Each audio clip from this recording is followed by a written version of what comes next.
آج کل سعودی عرب پر اور ولی عہد محمد بن سلمان پر خاص کر کے بہت زیادہ لوگ تنقید کر رہے ہیں، ان کو بدنام کرنے کی، ان کے خلاف سازشیں کرنے کی اور پروپیگنڈا کرنے کی بہت زیادہ کوششیں کی جا رہی ہیں۔ مطلب اس کا یہ ہے کہ اسلام کو بدنام کرنے کی اور مسلمانوں کے خلاف سازشیں اور پروپیگنڈا کرنے کی کوششیں کی جا رہی ہیں، کیونکہ محمد بن سلمان ہو یا سعودی عرب ہو یا سعودی عرب کا کوئی اور مقام ہو، ان سب کا تعلق اسلام سے ہے، اور لوگوں نے ہمیشہ اسلام کو بدنام کرنے کے لیے اسلام کے خاص جو مقامات ہیں، مقدس مقامات ہیں، کبھی ان کو چنا، کبھی کسی مقدس ہستی کو چنا، کبھی کسی مقدس چیز کو چنا اور پھر اسلام کو بدنام کرنے کی کوشش کی۔ ایپسٹین فائل میں آپ نے دیکھا ہوگا اور آپ کو یاد ہوگا کس طریقے سے، حالانکہ وہاں ایپسٹین فائل میں کسی بھی مسلمان کا نام نہیں تھا، اور آپ کو پتا ہے کتنے زیادہ مسلمانوں کو بدنام کیا گیا ایپسٹین فائل میں۔ جب پھر وہاں سے پوری تحقیق آئی، مسلمان نہیں تھا، پھر آپ کو یاد ہوگا کسوا کو لے کر، یعنی غلاف کعبہ کو لے کر کتنے بڑے انٹرنیشنلی طور پہ اس کے خلاف کتنے بڑے پروپیگنڈے کیے گئے، سازشیں کی گئی، اور اس کو، اسلام کو اور اسلام کی اس مقدس چیز کو بدنام کرنے کے لیے کتنی لوگوں نے، جو اسلام دشمن لوگ ہیں، انہوں نے کتنی کوششیں کی۔ پھر بھی اللہ کا شکر رہا کہ اللہ نے ان سارے دشمن اسلام جو لوگ تھے ان کے منہ بند کیے، اور وہ ساری جو ان کی کوششیں تھی وہ ناکام ہوئی۔ اسی طریقے سے یہ جو ایران اور اسرائیل اور اس کے درمیان میں یہ جنگ کی صورتحال بنی، اس میں لوگوں نے کوئی بھی معاملہ ہو، یہ ایران اور اسرائیل کی جنگ کا معاملہ نہیں، آپ دیکھیں گے جب سے اسلام ہے تب سے لے کر آج تک لوگوں نے اسلام کے خلاف پروپیگنڈے، سازشیں اور بدنام کرنے کی کوششیں کی ہیں، اور آگے بھی کرتے رہیں گے۔ یہ دشمن اسلام کا کام ہی یہی ہے، ان کو کوئی کام ہو نہ ہو، بدنام انہوں نے ضرور کرنا ہے، سازشیں ضرور کرنی ہے۔ ایران اور اسرائیل اور امریکہ کے درمیان جو یہ جنگ کی صورتحال بنی تو لوگوں نے کچھ نہیں کہا، کسی کو کچھ نہیں بولا، سیدھا سعودی عرب اسلام کے اوپر پروپیگنڈے کرنے کی کوششیں کی، اور خاص کر آپ نے سوشل میڈیا پہ دیکھا ہوگا ولی عہد محمد بن سلمان کے کارٹون، کس طریقے کی ویڈیو کیا کیا بنا کے ڈالا۔ غلطی کیا ہوئی؟ کوئی غلطی نہیں تھی، صرف یہ کہ امریکہ نے اخبار میں چھاپ دیا کہ محمد بن سلمان نے ہمیں کہا تھا کہ آپ ایران پہ حملہ کریں۔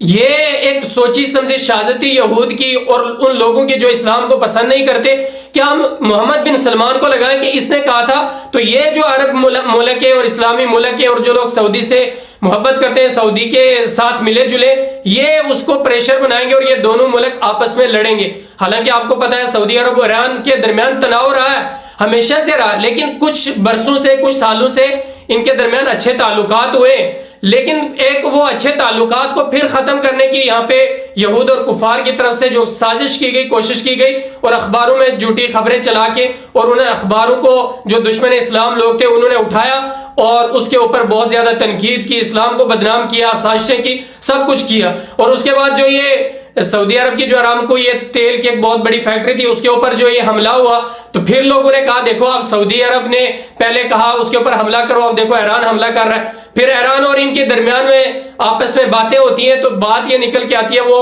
حملہ ایران نے نہیں بلکہ اسرائیل نے کیا تھا۔ پھر لوگ اور بھی خاموش نہیں رہے، پھر اس کے بعد لوگوں نے کہا کہ یہ جھوٹ ہے، یہ ساری چیزیں۔ پھر وہ جاسوس یہاں پہ جو پکڑے گئے، آپ نے سنی ہوگی نیوز قطر میں اور اس میں پکڑے گئے، اس کے بعد بھی لوگ خاموش نہیں ہو رہے، پھر سازشیں، پھر کوئی بدنام کرنے کی کوشش ہر طریقے سے کی گئی۔ تو کہنے کا مطلب یہ ہے کہ اسلام کو اور مسلمانوں کو بدنام کرنے کے لیے ان کو سہارا لینا پڑتا ہے، کبھی سعودی عرب کا، کیونکہ سعودی عرب کا تعلق اسلام سے ہے، اسلام کی ہر مقام، ہر مقدس چیز، ہر مقدس مقام، ہر مقدس مقامات وہ سارے یہاں پہ سعودی عرب میں۔ پھر یہاں کے جو لوگ ہیں، بڑی ہستیاں ہیں، ان کو ٹارگٹ کرتے ہیں تاکہ ان ساری چیزوں کو ملا کے اسلام کو بدنام کیا جائے، اسلام سے لوگوں کو نفرت دلائی جائے۔ تو یہ دشمن اسلام جو لوگ ہیں ان کا ہمیشہ سے یہ کام رہا ہے اور وہ کرتے رہیں گے۔ تو آپ نے سب سے پہلے ان یہ جھوٹی خبر، آج کی میڈیا، آج کی خبر، آج کا سارا کچھ آپ کو پتا ہے کہ یہ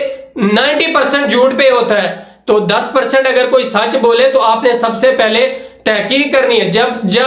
جب تک آپ کے پاس پوری تحقیقات نہ آئے، پورا اس کا آپ کے پاس تفصیل نہ آئے، کیا معاملہ تھا کیا نہیں تھا، تو آپ ان ساری چیزوں کو بولنے سے، کرنے سے گریز کریں۔ کسی کے اوپر تنقید کرنے سے، کسی کے خلاف بولنے سے آپ سب سے پہلے تحقیق کریں کہ کیا یہ میڈیا، کیا سوشل میڈیا پہ جو یہ خبریں ہیں یہ سچ ہیں یا جھوٹ ہیں. تو آپ تحقیق کریں. اور آج کے دور میں تحقیق کرنا بھی آسان ہے، بہت جلدی ہر چیزیں مل جاتی ہیں، تو تحقیق کرنا بہت ضروری ہے. اور خاص کر پھر سعودی عرب کے لیے اور مسلمانوں کے لیے جو جہاں پہ بھی ہو، کہیں پہ بھی ہو، ان کے لیے یہ سعودی عرب ایک ملک ہی نہیں ہے، بلکہ ان کا ایمان، اسلام، ان کا قرآن، ان کے مقدس مقامات، ان کا آخرت، قیامت، حشر، سب کچھ اسی سعودی عرب سے جڑا ہوا. اس لیے سعودی عرب کی حفاظت کرنے بھی ہر مسلمان کی ذمہ داری ہے. اور خاص کر ہم جیسے وہ لوگ جن کو اس سعودی عرب جیسے ملک نے مڈل کلاس ہونے کے باوجود انٹرنیشنل دنیا کو دیکھنے کا موقع دیا، اور پھر اس ملک کے اندر کمانے کا، اپنا رزق حاصل کرنے کا موقع دیا اور اس کا بندوبست کر کے دیا.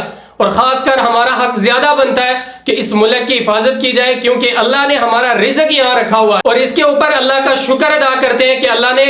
اپنے اس مقدس ملک کے اندر، سب سے بہترین ملک کے اندر ہمارا رزق لکھا ہے. تو اس ملک کی حفاظت ہم سب کی ذمہ داری ہے. اللہ تعالیٰ سے دعا کرتے ہیں کہ اللہ تعالیٰ اس ملک کی حفاظت کرے، اور جو دشمن اسلام لوگ ہیں ان کو تباہ و برباد کرے. ہر طریقے سے، ہر دشمن سے اس ملک کی اللہ تعالیٰ حفاظت کرے.